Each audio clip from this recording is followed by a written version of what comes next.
Hey y'all, welcome to my channel. Now, a couple of things before I get started. One is, I would appreciate if you guys checked out my new YouTube store, Lady T's Books and More. We have a variety of candles, traditional candles, wax melts, adult novelty wax melts, epoxy resin items. Now also, I wanted to try something new with the AI. So some of my images will be AI, and tell me how you guys like it at the end. Get in the comments. Okay, so this is the story of 1980s queenpin Griselda Blanco. Griselda Blanco was born on February 15, 1943, was a prominent queenpin who held power in the white girl-based narcotic trade in underworld of Miami, Florida during the 1970s and throughout the early 2000s. It is rumored that she was part of the Medellin cartel. She was dubbed the cocaine godmother. La Jefa, meaning the boss, and the Black Widow, was known for being a ruthless queenpin whose reign in Colombia lasted nearly 5 decades.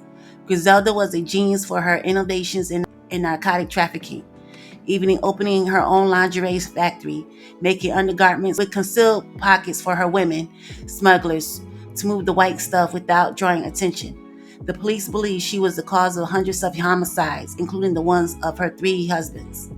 It's alleged that she was so proud of her illicit activities that she named one of her 4 sons after the legendary fictional gangster Michael Corleone. A former FBI agent stated that he doesn't think Griselda was trying to prove anything with her violent behavior. He thinks it was something she inherited. It rings back to her upbringing in Colombia. She was a violent person. This FBI agent investigated her for 4 years. After she subsequently figured out the narcotic trade in New York, she became a prominent player on the drug trade scene in the 70s in Miami, which also involved Pablo Escobar. Meanwhile, rumors circulated that their relationship was purely platonic with a mere mentor-mentee between them. Pablo Escobar was allegedly scared of Griselda. The only man I was ever afraid of was a woman named Griselda Blanco, verbatim Pablo Escobar. She was played by actress Sofia Vergara in the Netflix limited series Griselda, which debuted on January 25, 2024. The legends and myths about this notorious female drug lord are endless, but there is a lot we're about to learn about the OG, including her prominence to wealth, family, and untimely demise. Griselda Blanco was born in Cartagena, Colombia, according to the Spanish newspaper. She relocated to Medellin, Colombia with her mama during the early years of her childhood. Her life of underworld crime started at a young age. When she was 11, she allegedly kidnapped a young boy and took him out when his wealthy parents didn't pay the ransom. Subsequently, following the next year, she switched to the illegal sex industry, if y'all know what I mean, and pickpocketing. At the age of 13, she lived with an alleged pimp and forged documents. Carlos Trujillo became her first spouse. Griselda and Carlos had 3 sons, but the marriage quickly dissolved. The couple had disagreements over their burgeoning criminal empire, leading her to divorce him and later put a successful hit out on him. Griselda was an immigrant in America raising 3 kids with no education or economic tools for survival. In the 60s, she moved her family to Queens, New York with her second husband, drug trafficker Alberto Bravo. They used their clothing imported company as a facade to conceal their trafficking deals. She then started her own women's lingerie clothing factory for her female smugglers who hide drugs into their clothes. Fast forward to 1975, Griselda and Alberto's illegal activities was known as Alberto Bravo organization, and when the police came knocking, she and her husband were among the 150 people apprehended, according to the New York Times. Reportedly, it was the largest Colombian narcotics and crime organization ever uncovered. They allegedly employed as many as 1,500 people to assist in their trafficking. They were all charged with trafficking, smuggling, and distributing white girl in the United States.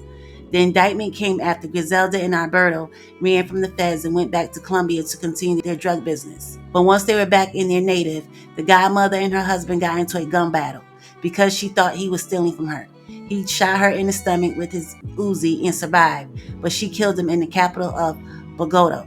After that incident, she took over their entire empire. After this incident is how she became known as the Black Widow. In 78, she remarried a 3rd time. Her husband Dario Sepulveda, with whom she shared a son Michael Corleone Blanco, the Godfather's namesake. The trio discreetly returned to the States and settled in Miami, Florida. The same year, Griselda continued to reign over her cartel as well as her endless track of homicides. She was involved in the war with the Cocaine Cowboys and other series of gun battles throughout the city of Miami. Supposedly, her empire ranked in as much as 80 million a month. Griselda's empire was doing so well that she was offered 15 million but declined. Now, why the hell would she give up empire that's ranking in 80 a month for 15 mil? Come on, man, that's crazy. I wouldn't have gave it up neither. By the early 80s, she and her family lived a lavish lifestyle, displaying her power as the godmother of the white girl. It was reported that she held orgy parties at her Miami mansion, held folks at gunpoint and forced them to have adult activities, and put out a hit on 8 strippers for their alleged dealings with her husband. Griselda herself had a narcotic habit. Police think this may be the reason for her violent criminal behavior. She put a hit out on cartel member Jesus Chucho Castro and said his 2-year-old son Johnny was murked by accident. The hit was orchestrated because supposedly Jesus kicked one of her sons in the ass. She was upset that the hitmen missed their intended target but was happy that they murked her son. I have respect for her on the get money part. That hurting and killing kids shit ain't cool at all. The most talked about and infamous killing of hers was the July 79 shootout at the Daneland Mall, which 2 of Griselda's hitmen killed German Jimenez Pineso and bodyguard Juan Carlos Hernandez and injured several bystanders. Allegedly, German Pineso was also involved in her drug trafficking. Griselda went on the run for a decade. She was apprehended in Irvine, California in February 1985 when United States Drug Enforcement Administration, aka the DEA officials, pulled her over. She gave them a fictitious name and false driver's license. Ultimately, she was found guilty of conspiring to manufacture, import, and distribute the white powder and received a 15-year federal prison sentence and a $25,000 fine by a jury. While serving her sentence in New York, the state of Florida charges her with 3 counts of first-degree murder. Eventually, the case was thrown out after the prosecution's star witness, Griselda's henchman, George Ayala, had phone sex with the Miami-Dade County prosecutor's secretary. In 1999, special prosecutors in Orlando took on the old case. Griselda pled guilty to 2 murders. She was sentenced to 20 years in prison to be served concurrent with her federal sentence of 15 years.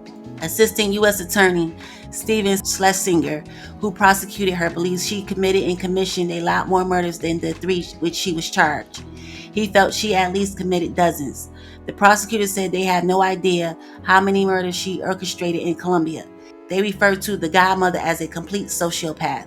She would murder folks at the drop of a hat. She would kill anyone who displeased her because of a debt, because they fucked up on a shipment, or she just didn't like the way they looked at her. The godmother was released from prison in 2004 and deported back to Colombia, where she lived for the rest of her life. She married her first husband as a teen. She had her first and third husbands killed, and she killed her second husband. It's reported that she and her husband were estranged after infidelity and a heated custody battle disagreement. Griselda put a hit out on her third husband in 1983. It's alleged that she wanted to raise her son Michael up in the game, while her third husband, Sepulveda, wanted to send him to school. She denied his request. He abducted Michael and took him to Colombia, where Griselda reportedly had Sepulveda shot dead in his car while their son Michael sat right next to him. The then 5-year-old was returned to his mother back in the U.S. Griselda planned for Charles Cosby to kidnap John F. Kennedy Jr. and hold him for ransom in exchange for her freedom and return to Colombia, but it never transpired. The kidnappers and Griselda couldn't figure out the best way to get their hands on him. The reason why they chose the former deceased president's son is because they knew John Jr. had little security. He would be seen riding his bike in New York City. The attack was called off by Griselda's crew because they realized it would bring on too much heat from the FBI and other espionage and bring down their multi-million-dollar empire. Her boyfriend Charles Cosby went from being her right-hand man to an FBI snitch. The godmother was shot down by an assailant in Medellin, Colombia on September 3, 2012. She was outside of a butcher shop when the masked man shot her twice in the dome, then drove away on a motorcycle. Law enforcement personnel reported to the newspaper that they already assumed Griselda dead for years. A former Miami homicide detective, Nelson Andrews, stated that he was surprised that she wasn't killed sooner because Griselda had made a ton of enemies. When you kill or hurt so many people like she did, it's a matter of time before someone retaliates. Griselda was with her pregnant daughter-in-law at the time of her shooting. The daughter-in-law was left unharmed. She was 69 years old when she passed away. The daughter-in-law was in the car of theirs at the time of her murder and laid the Bible across Griselda's chest. Griselda's former romantic lover, Charles Cosby, told an outlet that she found religion years later, but simultaneously saying you can't bring a Bible to a gunfight. Griselda had 4 sons. She had 3 with her first husband, Uber Trujella, Dixon Trujella and Osvaldo Trujella, and her son Michael with her third husband. Her youngest son Michael became a reality star on VH1's Cartel Crew, in which he claimed that he began working for his mother's empire when he was a mere 12 years old. After his mother went to prison in 85, he laid low with relatives, traveling back and forth from Colombia and the States and staying near the prison facility in California where she was housed. At the time of his mother's 2012 untimely demise, he decided to change his trajectory in life and not follow in his mama's footsteps. Uber, Dix, and Osvaldo were all murdered before Michael reached adulthood due to their involvement in the game. Michael said that when he got the call that his mama died, he knew that he had to get out of the game. It's been over 10 years since his mother passed, but it's still hard to remain free from that kind of lifestyle. He doesn't want his kids to grow up like that. Today, Michael owns the Pure Blanco lifestyle brand. As for his mom's presence in pop culture, he has worked on several projects about her, but he sued Netflix and Sofia Vergara, alleging that his private artistic literary work was stolen and inspired by Griselda. Okay, y'all, thanks for watching. Please like, share, and subscribe.